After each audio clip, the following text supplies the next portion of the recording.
Nxënësit e shkollës profesionale teknike Korç prej gati 1 muaji janë pranë qendrës rezidenciale të zhvillimit, ku po kryen punime konkrete sipas profileve të tyre profesionale, me synimin për të përmirësuar kushtet e këtij institucioni, aktivitetin tërthur formimin profesional, me ndjeshmërinë sociale, duke i dhënë vlerë aftësive praktike përmes punës në shërbim të komunitetit. Unë jam nxënës i vitit të 4, studioj në drejtimin elektroteknik, kemi ardhur këtu në qendra për të bërë riparimet elektrike, pajisje të prishura e tjera.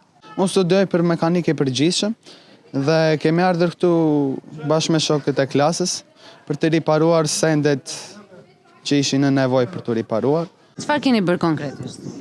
Po, kangjillat salduam, edhe brenda dhe jashtë, se ishin të dëmtuara.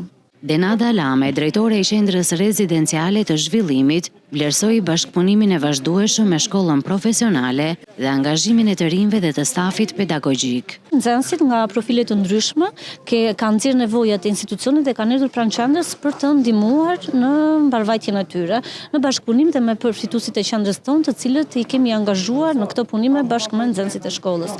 Unë dua të falenderoj shkollën që jo vetëm gjatë këtij muaji që ne kemi projektin, por gjatë vitit na ka qëndruar pranë për të plotësuar nevojat si dhe dëshirat e përfituesve të qendrës. Përmes kësaj iniciative, shkolla ka për qëllim të formojë jo vetëm profesionistë të aftë, por edhe qytetar me përgjegjësi dhe zemër për komunitetin.